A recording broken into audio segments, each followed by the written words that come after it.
যদি পুতিন না থাকে তাহলে রাশিয়াও থাকবে না। রাশিয়ার ডেপুটি চিফ অব স্টাফের করা এই মন্তব্য হয়তো অনেকটাই সত্যি। এটি যেন আসলে রাশিয়ার কোটি কোটি মানুষের চিন্তারই প্রতিধ্বনি। গত কয়েক দশক ধরে এরা ভ্লাদিমির পুতিনকে ক্ষমতায় রাখার জন্য ভোট দিয়ে চলেছেন, কখনো প্রেসিডেন্ট পদে, কখনো প্রধানমন্ত্রীর পদে।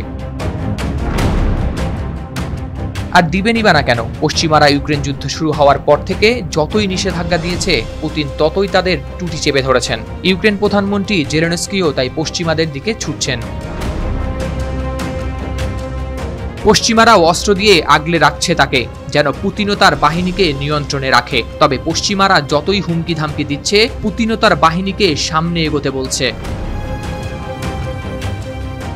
এই ধারাবাহিকতায় প্রেসিডেন্ট ভ্লাদিমির পুতিন কঠোরভাবে সতর্ক করেছেন, পশ্চিমারা রাশিয়ায় হামলা চালানোর জন্য অস্ত্র সরবরাহ করে আগুনের সঙ্গে খেলছেন। যদি পশ্চিমা অস্ত্র রাশিয়ায় আঘাত হানে, মস্কো তখন ধরবে লাগাম টেনে। ফলাফল ভয়াবহ পরিণতি আসবে তখন নেমে। শুধু তাই নয়, বিশ্বব্যাপীও সংঘাত শুরু হতে পারে, এমন সতর্কতাও দিয়েছেন পুতিন। তিনি বলেছেন, কিয়েভের চাওয়া অনুযায়ী পশ্চিমা দেশগুলো যদি ইউক্রেনকে রাশিয়ার লক্ষ্যবস্তুতে হামলা করতে তাদের অস্ত্র ব্যবহার করার অনুমতি দেয়, তাহলে গুরুতর পরিণতি ভোগ করতে হবে।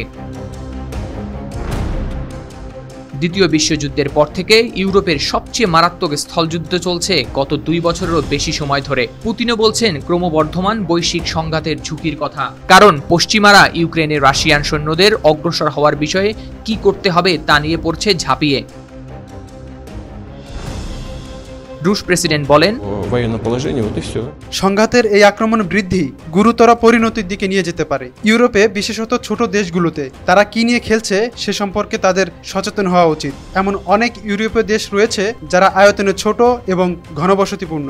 তিনি বলেন, রাশিয়ার ভূখণ্ডে আঘাত করার কথা বলার আগে তাদের এই বিষয়টি মাথায় রাখা উচিত। তাই ইউক্রেনীয় বাহিনী হামলা চালালে তার দায়ভার পশ্চিমা অস্ত্র সরবরাহকারীদের উপর বর্তাবে। বার্তা সংস্থা এএফপি বলছে, প্রেসিডেন্ট পুতিন এমন এক সময়ে এই মন্তব্য করলেন যখন সামরিক জোট ন্যাটোর কিছু সদস্য দেশের পাশাপাশি জোটের প্রধান জেন্স স্টলটেনবার্গ ইউক্রেনকে রাশিয়ার ভূখণ্ডে হামলা চালানোর জন্য পশ্চিমা অস্ত্র ব্যবহার করার অনুমতি দেওয়ার আহ্বান জানিয়েছেন।